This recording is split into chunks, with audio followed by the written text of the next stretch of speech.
Приятели, събрали сме се да изтегляме томболата относно членските карти на светците, която е кауза насочена към деца в нужда, деца, които имат увреждания или са в неравностойно положение. Стартирахме тази кампания по-рано през годината с всички вас, наша подкрепа, които закупихте членски карти. Може да се здобиете с тях и в бъдеще. Това е една кауза, която ще продължи неограничен период. Следващата томбола ще я направим на Великден и така после пак по Коледа и така нататък. Сега да преминем към теглянето. Тук сме с котката. Имаме над 80 притежателя на карти, за което сме им безкрайно благодарни, че се отзоваха, наши приятели. Желанието ни е да достигнем до възможно повече хора, дори които ние не познаваме. Те също могат на въпросните адреси да се здобият с такава карта, дали с някой от момчета от отбора или в Тато студио, или ако звъно в Равда или книжарница Немо в Свети Влас. Там има карти оставени, винаги може да отидете да се вземете на вас, на ваши близки. Цената е 10 лева. Тези пари отиват директно към тези деца в нужда, които споменахме, за да може да им помогнем и по този начин и ние се чувстваме добре и за тях е добре дошло. Но да преминаваме вече към теглянето. Имаме различни награди. Те са изработени от родители на деца с увреждане повечето. Имаме и артикули на отбора. Сега ще преминем, ще ги казваме едно по едно какво ще теглиме и тук са всички номера в този плик на притежатели на карти. Давай да започнем котка. Започваме с ключодържатели, магнити, отварачки. Това са ето тези кутийки. Има най-различни за бира. 21 броя, Има магнити, има всякакви такива дребни работи. Те са 21 броя. Теглим 21 талончета. Ще казваме само номерата и аз тук ги имам списъците, кой е номер на кой човек е и ще си ги отбелязвам.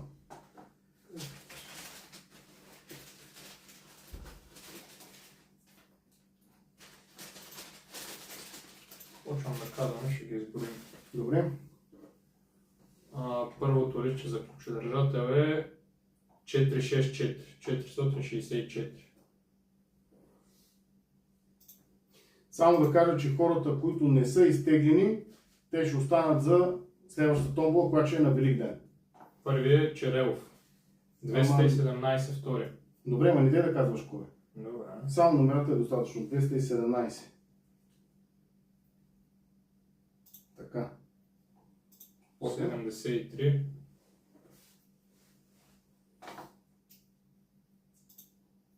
66.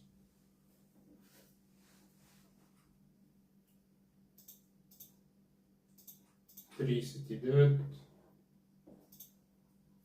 Само добре колко стават. Добре. Номер 81.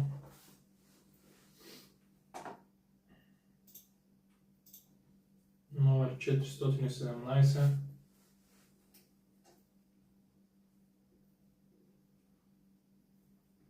Номер 621.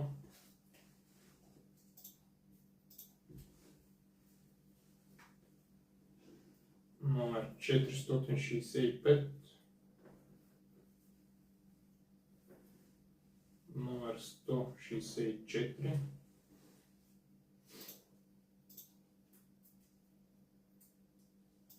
Номер 69 или да, 69. Да, както го завъртиш, си е 69. 999. Колко ли ще става? 12. Номер 1. Няма да казваме кой е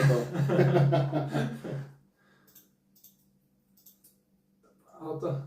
Номер 173.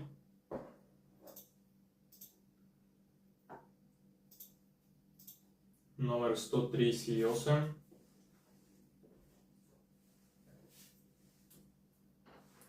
Номер 401.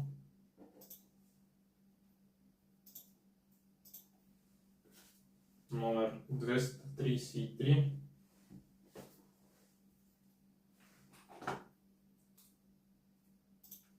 Номер 114. Колко станаха още? Колко трябва да изтегля? Значи, давай, още имаш още 3 бройки.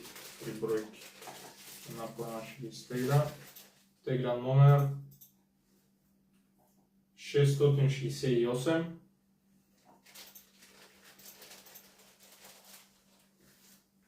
Номер 214. И последното за ключодържателите е номер 67.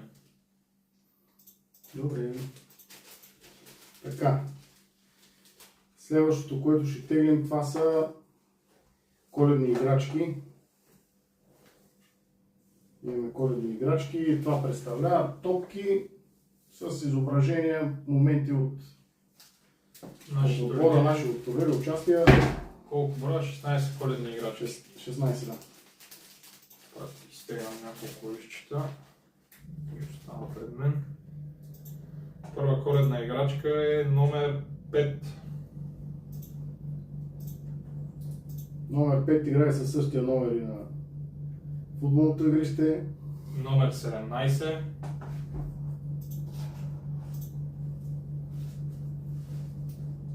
Номер 18.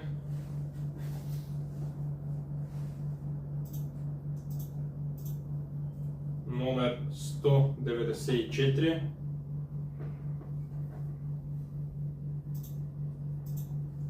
Номер 4.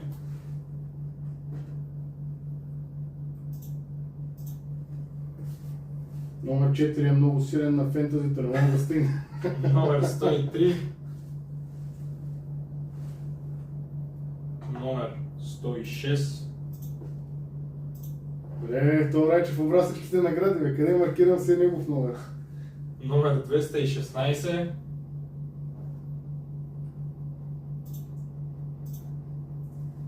Номер 108.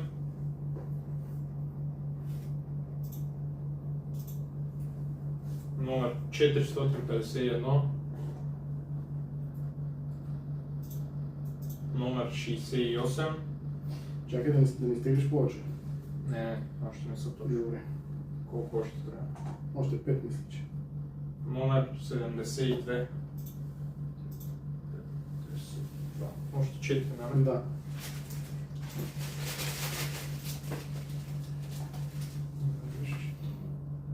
Номер 491.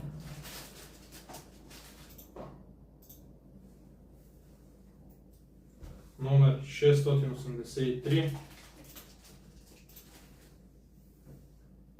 Предпоследно за колените играчки е номер 212. И последният номер е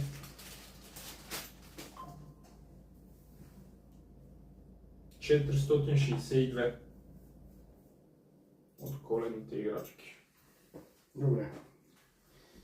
Следващото. Към пъзели. Да, пъзели. Пъзели представляват този голям пъзел. Има различни на светците, на снимки на отбора. Някои пъзели са за по-лесни, с по-малко части, другите са с повече части. Теглим 9 пъзела.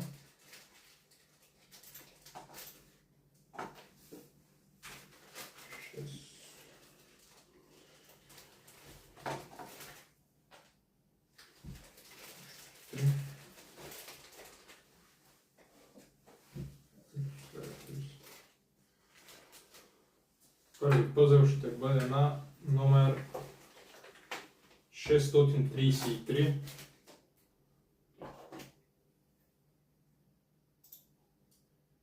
Вторият пъзел ще бъде при номер 174.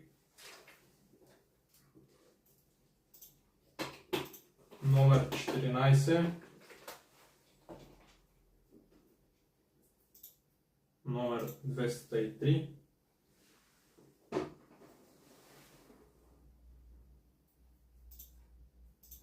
Шестстотин и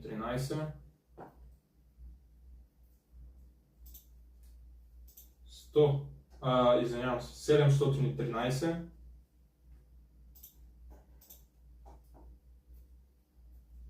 Деветдесет и две.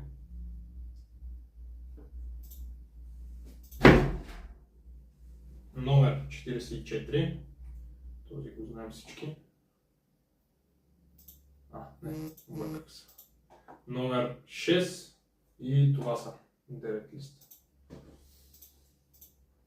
9 ли са? Номер 6 последно, да. 4, 6, да. Добре. Пъзелите са готови. После следват календарите. Това са календарите на отбора. Тази година имаме 3 вида. Направени от Мастило Кърджали. Най-големите майстори в занаята. Да ги похвалим и тях, малко реклама. Теглим календар номер 1. Ще бъде при номер 22. Календар номер 2 е при номер 30. И последният календар е за номер 75. Това са трите календара. Добре. Така, нататък преминаваме. Чорапите. Да, имаме два чифта чорапи. Два чифта чорапи, един е бял, другия черен. Не много лищчета. Белият чифт чорапи е за номер 207.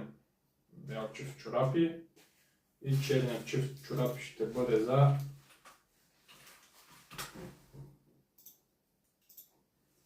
...38 черен чифт чорапи. Те са със знамето, българското знаме.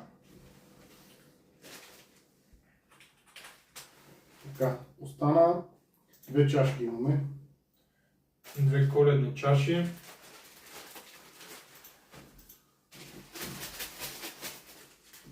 Едното не сме сигурни дали е чаша, но сме го писали чаша, така че каквото се падне. Се падне, да.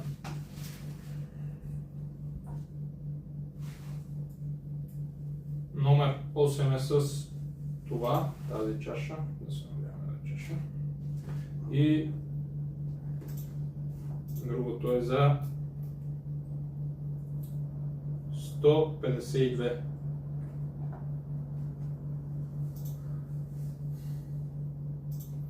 Добре. Останаха двете така по-големи награди. Едната е Сега ще я покажа. футболна раница. Тя е спечелена от един от сезоните ни първенство в Банко Бургас. Тя е футболна раница, отдолу има сектор за обувки, доста е здрава. С логото на светците. Логото на нашия отбор. Голяма е, така че който тренира футбол може да му върши работа, а който не тренира пак може да му върши работа, има да нещо друго. Да видим на кого ще се падне. Вече трябва да усетим. И раницата ще бъде за номер...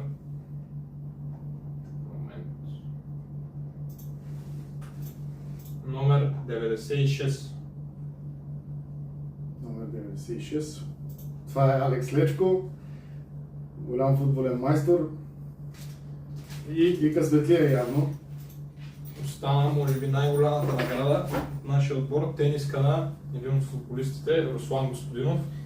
Това не е просто един от футболистите, това е голмайстор в европейските клубни турнири за нашия отбор. Живата легенда на отбора, убиеца с майсторската левачка, Руси. Тя ще бъде разписана лично от него. Днес ще я разпише, но дали ще се разпише във вратата, като ритаме на малките вратички, това не е ясно, ще видим. Не е известен много с играта си защита, но сега ще видим кой ще получи тази тениска.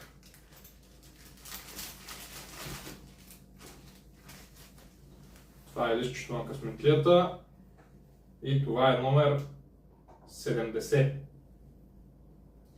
Номер 70. Михаил Мирошник. Въобще не е нагласено. Това не е възможно. Той свикна вече да играе с него на тениска, така че не съм изненадан. Тази тениска е била доста често носена от него. Михаил Мирошник печели тениската на Руслан. Добре. С това нещо приключваме.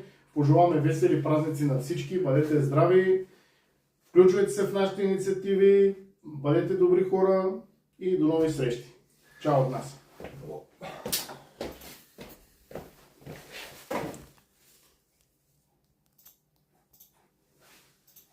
Готово. Стана ли работа? Да.